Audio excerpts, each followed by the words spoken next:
Bon, MT number one ni umuntu nari nzi kuva kera kuva atangura kuririmba muri 2012 yego nari ndamuzi naramwumviriza après rero dutanga gukorana ubu bien sûr ntitwatanguye ico gihe après arambona arumva compétences zanje aranshima hama nanje ndamushima.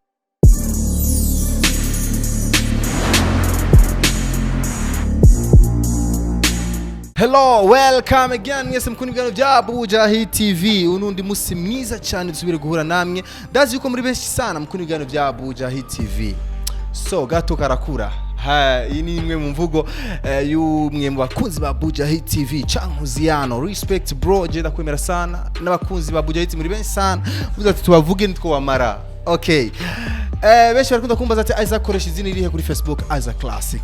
Ja kuri Facebook turaza kuvugana nta ngora. Uno musi umutumire witeka muri Bujahi TV ninde? Mu bwami bwa Bujahi TV ninde? Behind the camera ni Scott. Isaac Classic on MIC. Kersi, ni Kersi. Ego. Niryo zina giwe. Reka ndamuhikaze. Mabuje ndabaramukije. Ndakuramukije. Sawa. Ni sawa, sawa nawe. Natwe turashima nuko uraberewe sana. C'est bon, ndabona ibintu bon. Merci. Okay, ndafite utuntu twinshi shaka kukubaza abantu bari kuradukirana kuri umwanya baza kwibaza ati uyo Kersi nawe ninde? Amazina yawe nyakuri ninde? Nitwa Kersi Ardi Noela Izere. Ego.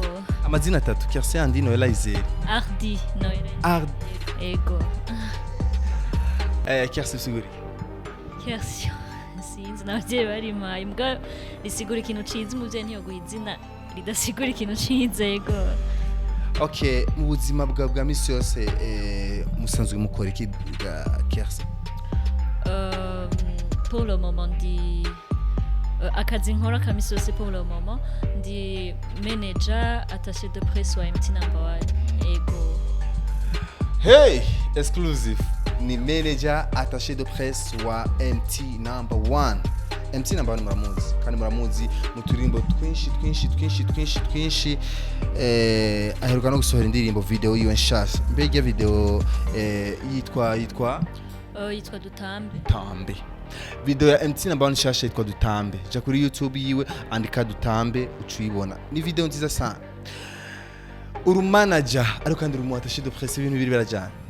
Duhitandukaniro ya ibi ibintu bibiri birajana ni ibintu bijana bien sûr bavuga bati quand on veut on peut ego itandukaniro ndi manager pas mu buryo no sindi sponsor ndi sponsor na manager biratandukanye manager nkurikirana ibikorwa by'uko ariko biratera imbere ini Burundi kwa ntari ino nkakurikira bigaca bifatana na attaché de presse nkaca nkurikirana ingene biko biravuzwa ku radio ama presse yose ama TV online ibintu byose ego.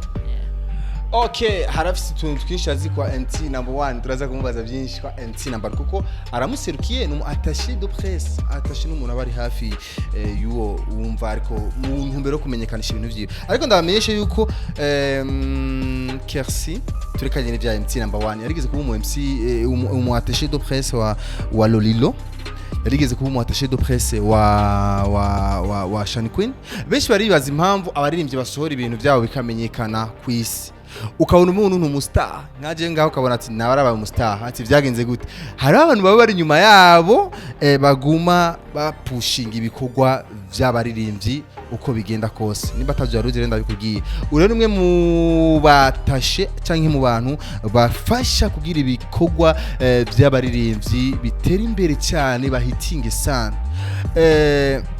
Kersi mwarakoranye na Lolilo na Lizo mukorana na Shani Queen byagenze gute mwarahebanye byagenze gute? Imbere yuko dukorana na Lolilo na Shani Queen bari muri management imwe. Iyo management yari igizwe n'abantu kugira ingene twahebanye sinabivugira ngasi byo kuvuga mugabo twahebanye bien ntaco twapfuye de spécial ego. Okay, nta de spécial ntaco ariko je ariko ngishaka kumenya biraboneka ko Shani Queen mwebwe nimwe mwahujije Shani Queen mwasubiye guhuza Shani Queen hamwe na Lolilo inyuma y'igihe kinini abantu benshi biyumvira yuko baratanavugana mwe murabahuza murabashira muri management imwe byaravuzwe n'ivyo byaramenyekanye ariko cyo turumva pap biri kufye atareka banga ingorane yahabaye niyi oya sicyo canzanye kuvuga ngaha ingorane yahabaye bon habaye ama contrat menshi mugabo vyihoze sicyo byanzanye kuvuga twaje kuvuga MT number 1 na collaboration yanje Okay, Kersumenga hari ibintu dushaka kutubigira neza ntacyo tuzo behind the camera araza kubimbwira hama je nzabibabwira ndabibira kabanga murazi ko dukundana Kersi ariko atubanira ntacyo Kersi mwahuye gute na MT number 1 bon MT number 1 umuntu narinzi kuva kera kuva tangwa kuririmba muri 2012 yego nenda muzi naramwumviriza après rero dutanga gukorana ubu bien sûr ntitwatanguye ico gihe après arambona arumva competence zanje aranshima hama nanje ndamushima ko MT n'umuntu akora sana arita ku kazi kiwe kandi afise courage par rapport y'abandi bantu bo muri diaspora yego urumva twarashimanye aranshima nanje ndamushima gute bidusigurire bon je naramushimye kubera akora cyane ni professionnel apana kwiyumvira ivyo uri kuriyumvira wewe wiyumvire ko niyumviriye iki oya ndeka MT ni umuntu akora cyane afise esprit kuva muri 2012 ntiyataye esprit yo gukora arafise ishaka arazica ashaka mu muziki nanje rero nkakunda abakora bien sûr nkakunda abatera imbere mtarambwira ati jewe comme ntaba ini Burundi kandi nkaba ndumurundi nkaba ndumuririmbyi w'i Burundi nkaba nshaka ko umuziki wanje utera imbere kandi ari we uri mu Burundi kandi nzi kubishoboye nashaka umbere manager umbere na attaché de presse nanje ndiga ndaraba ko nari nzi ko azi gukora ndavuga ati nta kibazo mva rero twarashimanye muri ubwo buryo okay ariko aka kazi nako wigiye kumenyekanisha abaririmbyi nako wigiye nivyo wigiye canke ni ibintu biri muri wewe canke byagenze gute byakuje mu bu premièrement narize marketing ego deuxièmement naho bindimwo byaranjemwo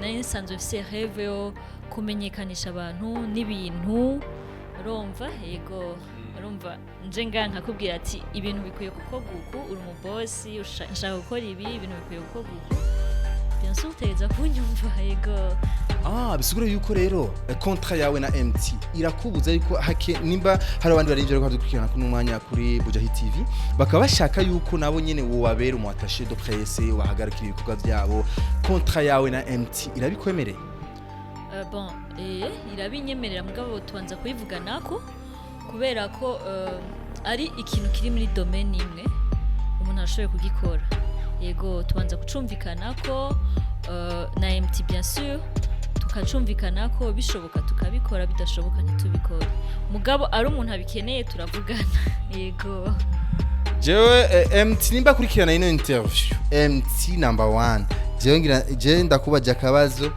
kandi nihaza reka ndakabikinzo kamubaza nihaza wewe baza ko yagushibiye iki kugira umuntu atashe dufase kuko atatoye jewe cyangwa atore umuntu w'umuhungu ariko ajya gutora umudada icyo nashimiye niko ndabishoboye iyo nawe wari kuba ubishoboye cyangwa undi muntu abishoboye ngira ariko umushima bien sûr mugabo yashimye ko ndabishoboye yego mwahuriye kuri social media mwahuriye mu Burundi mwahuriye rencontre ya nyambere kandi yamenye gute ko bishoboye yavyumvise gute yabimenye gute bon tugikorana na Shani Queen na Roriro yaratwumva kubera natanguye gukorana kera na Chanel en tout cas yaratwumva kubera emission zacu zaraca kuma TV online yaratwumva rero peut-être ko yatanguye kumbonaho mugabo entre temps nino yarambona kubera yari umugenzi w'umugabo wanje Kersaruwati ndaza kubigaruka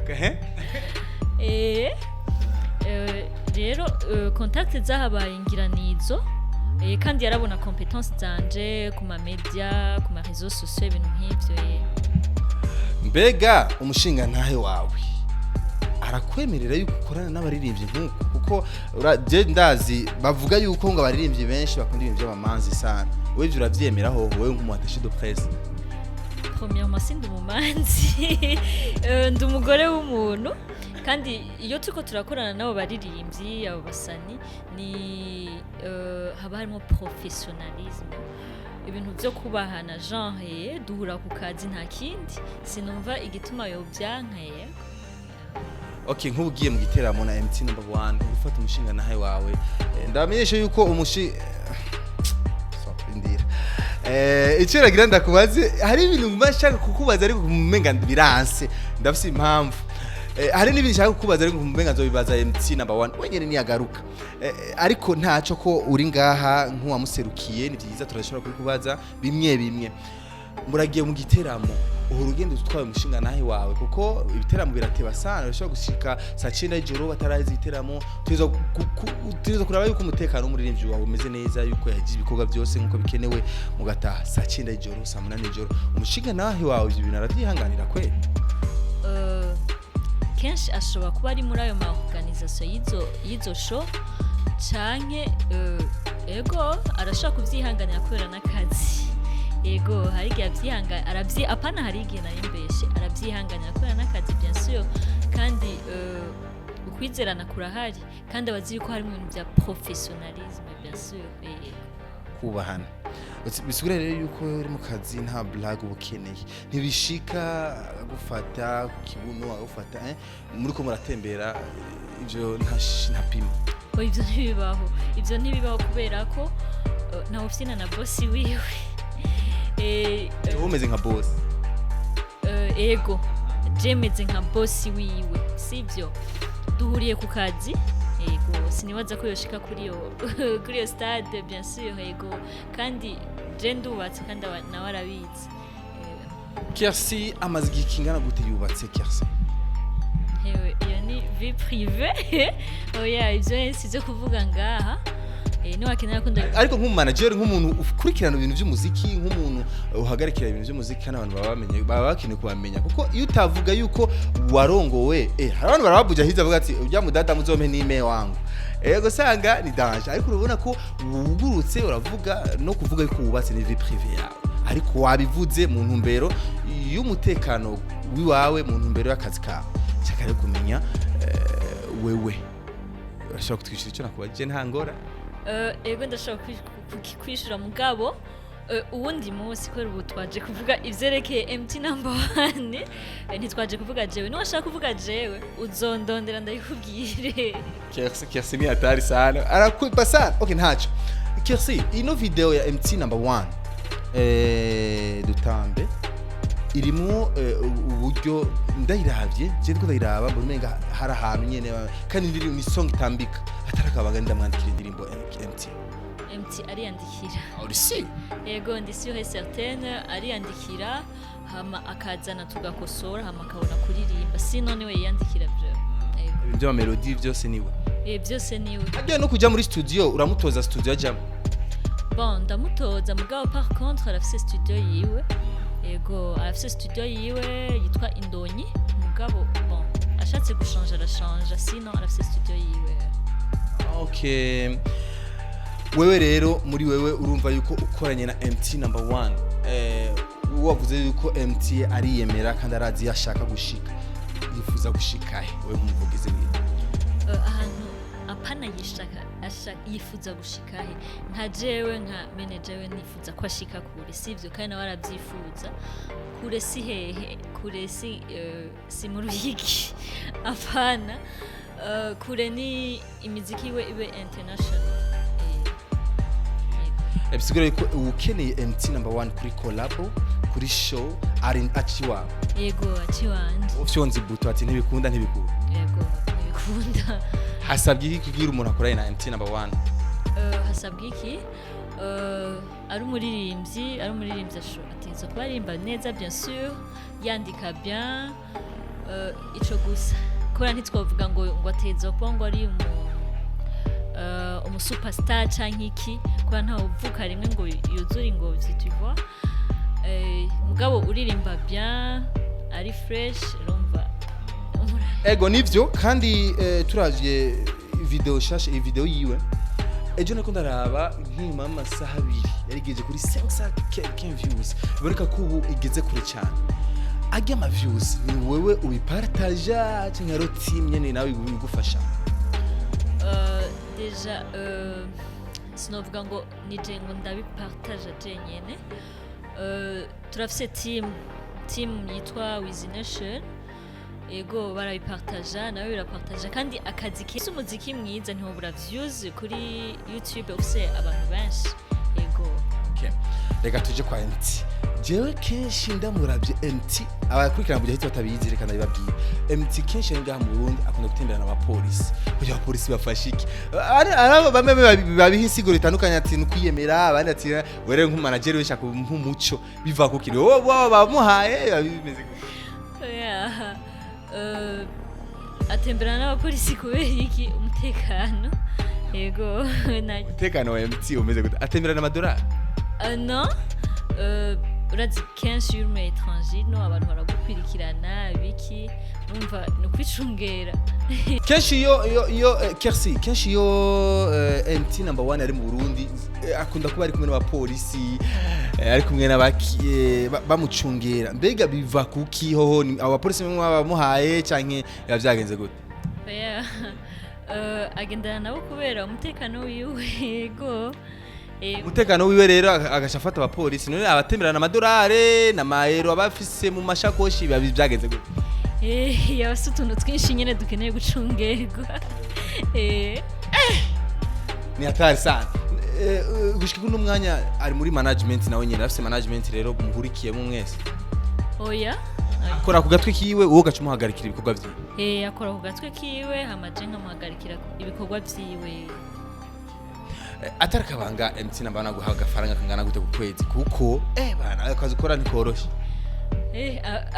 akanati gakwiye nta uvuga agashahara mbwo karakwiye bro yego niyo mpamvu cha ku biti no ku mabuye kugira gusa MT number 1 aguma ronka mu marché ameze bien amafaranga ngana gute MT number 1 naho vyogenda gute mu bitiramo utokwemera yuko ajaye oya ibyo sivyo kuvugira nga ko amafaranga uhera ko ati nukuri amafaranga atari hejuru y'iraka 8 MT nyoza mu bitiramo bon chanzi chocho amafaranga yohera si make kandi si menshi menye ivyo navuga gashara kiwe ari muragira mu hidiri bana rero muragira ashaka mu hidiri ariko akeneye kumenya ati nohera aha niyo nohera ntafise nga urumva kuduga hariya byo kuduga ntazo tsakumenya ariko ntiyoja munsi y'amafaranga mu giteramo MT uwo muntu agira mu hidiri mubwira zambaze mu gutwi yego ivyo sivyo kuvugira ngaha kora ntavuga gashara kiwe bien sûr yego okay ntacho ntangorane jewe numvise tukiri ko turavugana mu kiyago twakoranye numvise uvuga ijambo umushinga nahe wawe ari igihe aba ari mu ma organisation y'ivyo biteramo umushinga nawe wawe ngira ko ari umuntu ashobora kubazwi mu bintu by'ama show cyangwa muri game cyangwa muri industry umuntu azwi muri industry yego ni DJ promoter wow exclusive DJ H promoter ndakunda kumumva mane akora kuri RFM ariko kandi ndakunda kumumva mu ndirimbo zitandukanye DJ H promoter umuti yarigeze kujya hit man madame wa H ni byiza sha H araza huri kuri no mwana bite yarahazi yego arahazi atarakabanga iminoti haciye ngaha muvuganye ngana oya sivyo byanzaye ngaha sawa sivyo ariko byakuzanye twabivuganye kandi abantu babitahuye byinshi bya MT number 1 turakeneye nawe kumenya omwe mu mibano yiwawe ni byiza oya wubwira umfatire ngano washaka kumbaza ivyo uzondondera huro mama twaje kuvuga ivya MT number 1 okay sawa ntangorane kuri wewe ariko umuntu arashobora kubaza ibikuriko je nabonye tatuage ziburi kiga mama hewe oya oya umva twaje kuvuga MT number 1 ivyo ubona kuri jewe vyihoze umbaza ivyerekeye MT number 1 washaka kumbaza vyiwanje uzondondera yego turapfuye izo nzara ndwa ni gwanje nyene ubona zitari kuri jewe ariko menga nizo bandi oya nizi wanje Okay, ntacyo. Iyi ni argent wambaye. Amarori ni or. Ni or. Iyo plante washyize mu mutwe ni imishatsi yawe ntayo wemera cyangwa ni kubera ushaka gushaka? Oya, abakobwa turakunda guhindura look, ni juste guhindura look, sino imishatsi yanje ndayikunda cyane. Yego. Favorite color yawe ni iyi? Ni bleu na rouge. Yego. Ndabona rouge wayambara ariko bleu wayirengagije. Oya, siyo noca namamo bien sûr. Okay, uni Kersi, manager n'umuhagarikizi mukuru w'ibikorwa vya MT #1. So, ino clip iriko irakora neza sana.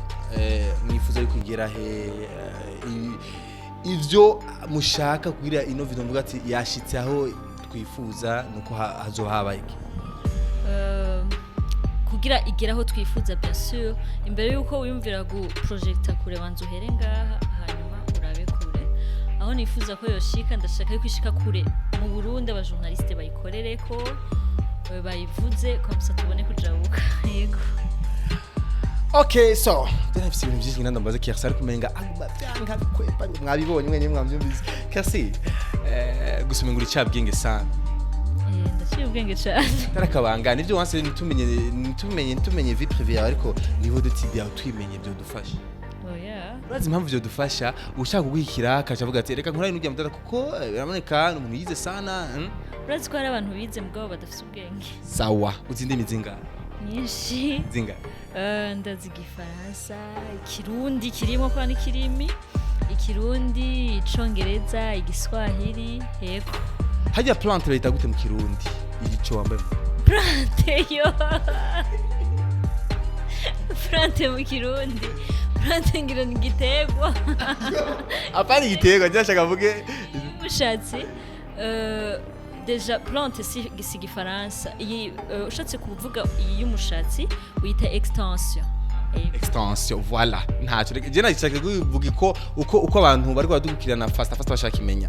Ntacyo extension mu Kirundi. Mu Kirundi ni inyongera y'umushatsi bongeye ko yego. Okay. Kersi ndagushimira. Hari kandi kajambo kumbura bashaka kugira barakurikirana Bujahid kuri umwanya. Akajambo ushaka kubwira abantu bakurikirana Bujahid, ndashaka kubabwira mwiruke muri muziki mwiza kuri channel ya MT #1. Yego ntimumaramara n'utuziki turyoshe dutambika, hari hakitwa dutambika sohotse ejo karyoshe sana muca mwifuza gutamba. Yego mbwira MT #1 afite turimbo twinshi twamenyekanye kandi twiza cyane. Gishaka kumbwira karimbo kari favorite wawe kwa MT vuga ati MT n'ubu ariko arakora kuri mwavuga ati MT s'il vous plaît ndirimbo ego frère. Oya nta nimwe iri favorite ahubwo ndazikunda zose. Sindacagura mugabo vraiment utumelody twiwe. Iyo ni imvugo ya business. Oya si imvugo ya business nivyo for real nayo mpanda mubwira ni ofite MT aririmba imiziki iryoshe kandi afite utumelody yisangije si vya bindi by'abandi bakopya canke iki arazi gucreate afite creativity nziza sana. Ego. Okay. Jende kije ngaho mengano banzanye ibintu by'urusaku ivyo yavuze birakwiye. Ndagushimira. Yego ndagushimiye nanje merci kunyakira muri Bujahid TV. Ndashaka kumenya utuntu tubiri washimye ukinjira muri Bujahid. Ikintu nashimye murazi kwakira abantu Scott yanzimanye. Scott vraiment je turaza kubura nta kuntu wo muha ifano umuntu umwe vraiment jara kanyima. None je ndumushitsi. Okay. Washimye ingene twakuzimanye gusa ntabi. Oya mwanyakiriye neza. Yego si babandi nyene baca bagara afite television sinamwe kiganiro. Merci sana inovanga nawe rero urukura kurikirana Bujahid TV n'umwanya ntiwitinye n'ukuri Bujahid twakira abantu bose kandi mu mwanya wari wose turakira abantu. Ndabashimire cyane twari kumwe na Kersi ego umwe mu bahagarikizi bakomeye bikorwa bya MT #1 indirimbo shasha yandiri gukora neza cyane ja kuri YouTube irabe indirimbo imeze bien sana itambika murabizi ibintu bya MT we baguma wow asarisha abantu nyene baryoherwa niyo ndirimbo rero atesa ikozwe neza video gasukuye ibintu biri top bimeze class sana as a class kuri MIC behind the camera ya Scott jewe Scott rafitanye beef rero ndira duhize ikiganisha tugwana kuko nta kuntu yoha umuntu w'ifaranga nyime ntaco ja kuri Facebook yanje andika Isaac Classic hama turaza kuvugana ntaco Loki Nene na Gahwane.